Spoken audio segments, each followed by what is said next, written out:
Olá, Maker, tudo bem? Meu nome é Leandro Ferreira, sou analista de sistemas, programador e apaixonado por eletrônica há muito tempo. No 10º vídeo da série Arduino Prático, vamos mudar de assunto e vamos falar sobre entrada de dados. Até agora, só falamos de atuadores usando LEDs e o display de 7 segmentos, mas agora vamos aprender a trazer informações do mundo externo para dentro do Arduino. Eu vou explicar de uma forma bem detalhada como usar os pinos no modo de entrada digital e também a importante utilidade do resistor pull-up. Como sempre, eu vou apresentar tudo de uma forma bem detalhada mesmo, para que você saia daqui realmente sabendo. Esse vídeo está muito interessante. Então, vamos começar?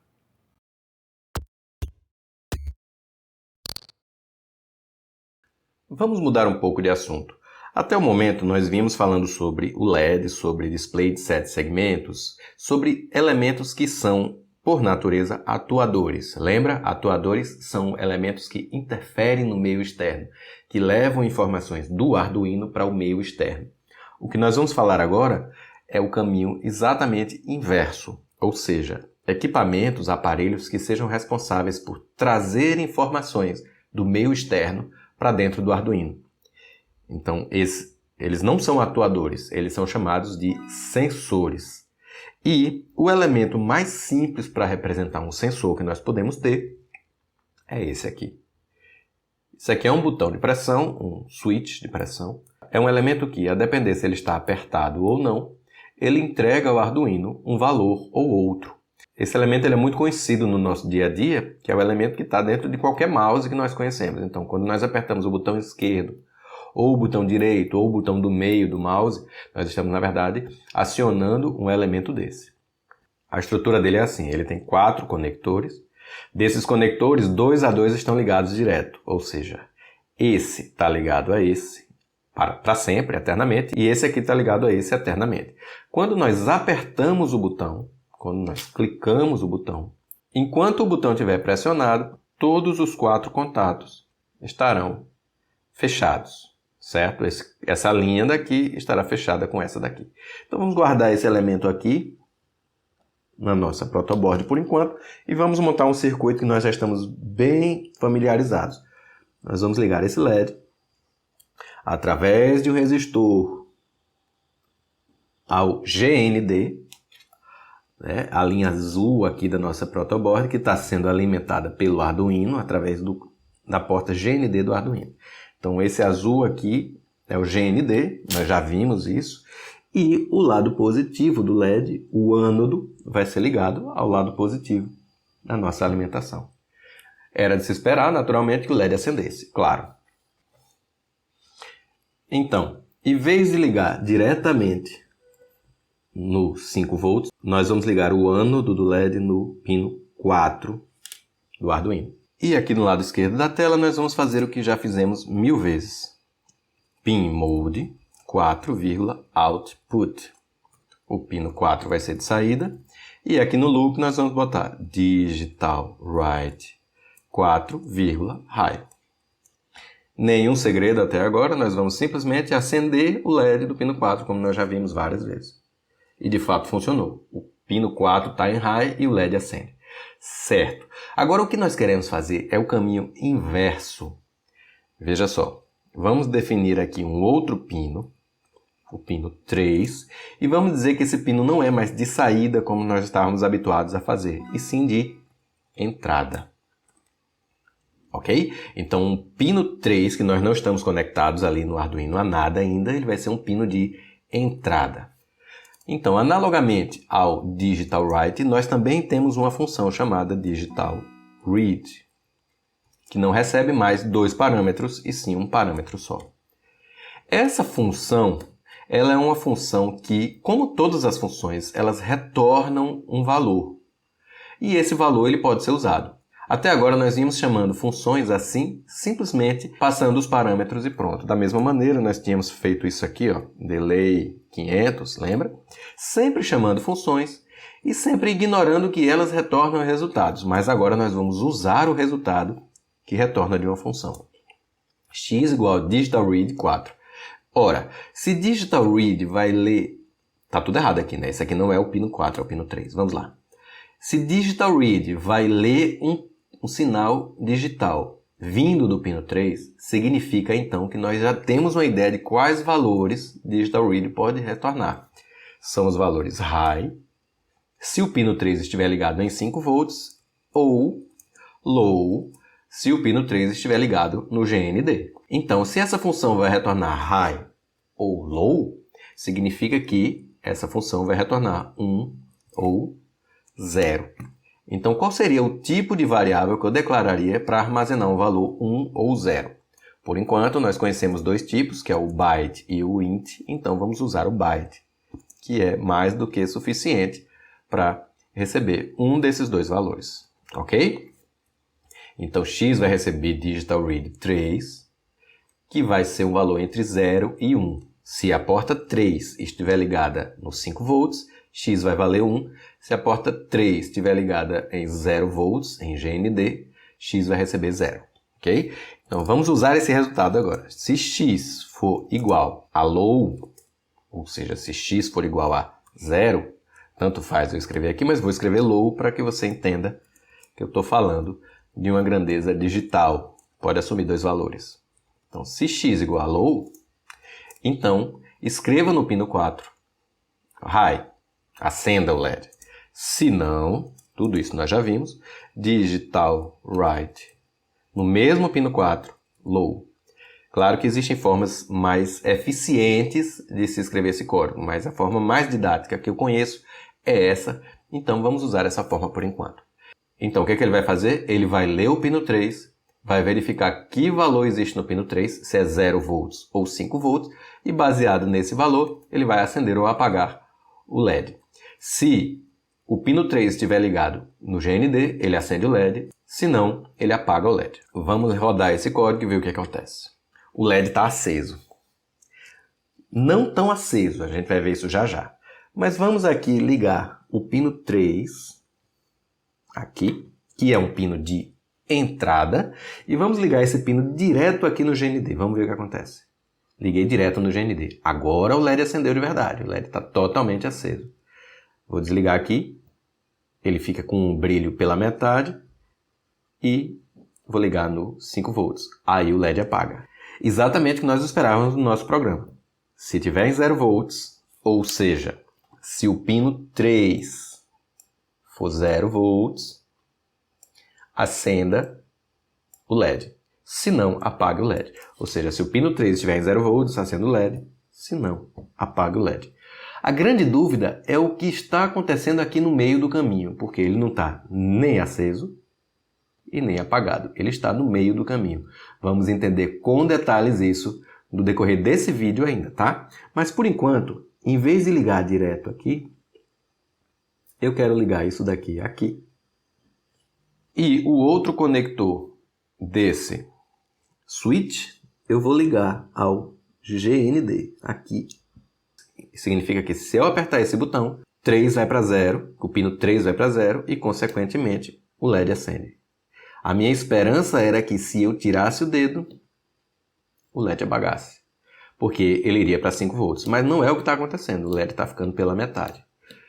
Por que que isso acontece? Primeiro vamos entender rapidamente o que está acontecendo no pino 3. E para isso eu vou usar um instrumento que é capaz de ler as informações do microcontrolador muito mais rápido do que nós. Por enquanto nós estamos vendo apenas que o LED está meio aceso, meio apagado. Mas a que velocidade esse LED está piscando para poder dar essa impressão para a gente? Vamos ligar aqui rapidamente um equipamento de leitura. Não é um osciloscópio. Eu vou mostrar para você brevemente qual é o equipamento que eu uso para fazer esse tipo de leitura. E você vai acompanhar a leitura que ele faz aí embaixo. Primeiro deixa eu fazer a ligação aqui sem entrar muito em detalhes. Vou ligar isso aqui no GND. E vou ligar isso daqui na saída do LED. Ou seja, na saída do pino 4. Então, esse pino 4 está saindo daqui, está vindo para protoboard, está alimentando o LED e, ao mesmo tempo, está alimentando esse fio vermelho que está indo para um equipamento misterioso capaz de me dar uma leitura mais precisa do que está acontecendo, ok? Deixa eu arrumar esses fios aqui.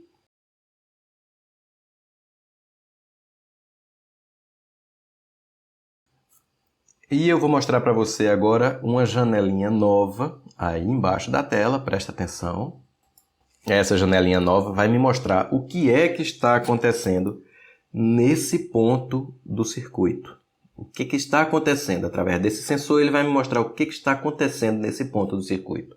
O primeiro teste que eu vou fazer vai ser apertar o botão e enquanto eu aperto o botão eu mando executar o teste. Veja o que acontece.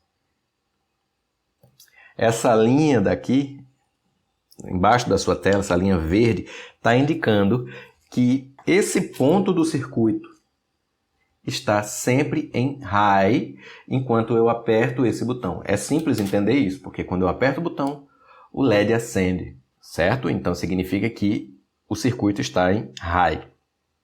Quando eu solto o botão, o LED fica mais ou menos aceso. É isso que nós vamos analisar agora. Presta atenção o que é que acontece quando eu mando rodar o teste sem segurar o botão.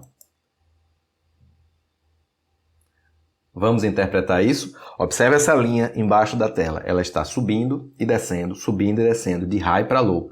O high é o verde e o low é o vermelho. Está subindo e descendo de high para low, em uma velocidade muito grande. Mas que velocidade é essa? Vamos analisar? Para isso eu quero dar um zoom aqui.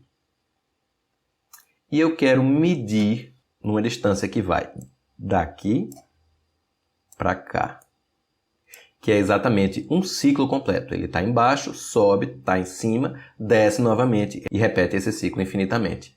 E aqui eu tenho a informação de que isso tudo está rodando 60 vezes por segundo, 60 Hz. 60 vezes por segundo o sinal vai para low, vai para high, vai para low, vai para high. Coincidentemente, esses 60 Hz é a frequência da nossa rede elétrica e deve ter alguma ligação, mas não vamos entrar nesse detalhe por enquanto. O que eu queria que o meu programa fizesse não era esses 60 Hz, era subindo e descendo. O que eu queria é que o meu programa, quando eu tivesse com o botão solto, acontecesse o inverso do que acontece quando o botão está preso. Então, quando o botão está preso, apertado, tudo está em cima. Se eu solto o botão, acontece essa parte aqui, ó. Quando eu estou com o botão apertado, está tudo em high. Quando eu solto o botão, ele começa a oscilar. Mas eu queria que quando eu soltasse o botão, ele viesse para baixo aqui. Tá? Vamos entender agora como resolver esse problema. Quando eu aperto o botão, a situação é bem definida, porque quando eu aperto o botão, o pino 3 vai para low. Ok? Mas eu queria que quando eu não apertasse o botão, esse pino 3 ficasse em high, ou seja, aqui no vermelhinho. Existe uma maneira na eletrônica de se fazer isso, é utilizando um componente que nós já fomos apresentados a ele, apesar de não em detalhes. É o resistor. Então eu vou inserir um resistor aqui entre o pino 3 e não mais o GND, mas sim o positivo, o mais 5 volts. Então esse resistor, que eu adianto que é um resistor de 10K, é um resistor muito grande, esse aqui é um resistor de 220, que a gente usa direto para acender e apagar LEDs, e esse aqui é um resistor de 10.000, 10K. Não entro em detalhes sobre isso agora, porque não é o propósito desse curso entrar nessa teoria. Mas eu estou ligando um resistor muito grande entre o pino 3 e o 5 volts. Significa o quê? Significa que enquanto esse botão não estiver apertado e, portanto, esse circuito entre o GND e o 3 não estiver fechado, o que vale é a pequena corrente que passa dos 5 volts para o pino 3. Essa corrente, por menor que seja, porque esse resistor aqui é muito grande, essa corrente, por menor que seja, quando ela chega no pino 3, ela indica para o Arduino que o pino 3 está em high. O pino 3 não está em low, está em high através desse resistor. Se eu simplesmente tiro do meu circuito o meu botão, o LED continua apagado. Olha aqui do lado esquerdo. Por que é que o LED está apagado? Porque o circuito está em high. Se ele não está em low e não está executando isso aqui, significa que ele está em high. E ele está em high por conta desse resistor aqui, que está puxando o valor do pino 3 para cima. Ele está puxando o valor do pino 3 para o mais 5 volts do meu Arduino. Então, O que chega no pino 3 é 5 volts. Então, por esse resistor estar puxando o valor do pino 3 para cima, esse resistor é um resistor chamado de resistor pull-up, que em inglês significa puxar para cima. Quando eu coloco de volta isso aqui e aperto, ele acende o LED. Quando eu solto, ele apaga o LED. Quando eu aperto aqui, 0 volts chega no pino 3. Quando eu solto aqui, 5 volts chegam no pino 3 com uma corrente bem fraquinha, mas o suficiente para indicar para o Arduino que o pino 3 não está mais em low e sim está em high. Vamos analisar novamente o circuito, olhando aí para baixo da tela. Eu vou mandar rodar o meu equipamento e vamos ver o que acontece. Aperto, solto, aperto, solto. Observou? Enquanto eu aperto, o meu pino vai para high, o meu pino 4 vai para high. E quando eu solto, o meu pino 4 vai para low, que é exatamente o pino 4 que eu estou medindo aqui. Ok? Então, graças a esse resistor, que é o resistor de pull-up, que puxa para cima o meu valor da porta, quando ela está flutuando, que é uma informação que a gente vai ver depois, quando essa porta estiver flutuando, isso aqui é o responsável por fazer com que essa porta vá para alto. Esse resistor ele tem que ser de um valor muito alto. Não posso colocar um resistor aqui de 1 ohm, 2 ohms, 3 ohms, pelo seguinte. Quando eu fecho essa chave, quando eu fecho esse circuito, significa que entre o 0 e os 5 volts está fechado por aqui. Ó, vê? A corrente vem por aqui. Não importa muito para a gente agora a direção da corrente. Importa o seguinte, importa que a corrente vem por aqui, entra na chave e sai da chave para 2 lugares. Para o Arduino por aqui, mas também sai para o lado positivo por aqui. Então, pela lei de Ohm, que nós não falamos agora, mas vamos falar adiante, que é inevitável que nós falemos dessa lei, pela lei de Ohm, nós vamos ter um circuito aqui fechado entre o 0 e os 5 volts, passando por esse resistor, toda vez que eu apertar esse botão. Então, existe uma corrente passando por aqui toda vez que eu aperto esse botão. E essa corrente, ela consome energia. Essa corrente, ela é capaz de, se muito alta, danificar o Arduino, etc. Então, por isso, esses resistores de pull-up, eles são resistores de valores altos. Nesse caso, um resistor de 10.000 ohms, 10K. Ok? Mas tem uma notícia boa. A notícia boa é que eu posso simplesmente eliminar esse elemento do meu circuito. O circuito naturalmente volta ao que era antes, não está funcionando bem, mas eu posso vir aqui no meu código e dizer, olha, o pino 3 não vai ser mais no modo input. Esse modo input ele é bastante útil em certas situações, mas no momento eu quero um terceiro modo para esse pino 3, que se chama input pull up. Ou seja, eu quero que você funcione no modo input, mas ligue internamente um resistor grande que existe no Arduino, interno, tá? Que está dentro lá do circuito do Arduino, que puxe esse pino 3 para cima quando ele estiver desconectado. Ok? Então, input pull up, liga um resistorzinho interno, um resistorzinho de pull-up, que nós tínhamos aqui no circuito e tiramos agora, mas só que internamente ele liga um resistor que existe lá dentro. Vamos ver se funciona o nosso circuito? Funciona e bem. E se nós formos fazer a leitura lá no nosso aparelhinho misterioso de fazer leituras, nós vamos ver que apertou, soltou, apertou, soltou, apertou. Ele mostra exatamente o que nós esperamos do nosso circuito. Ok?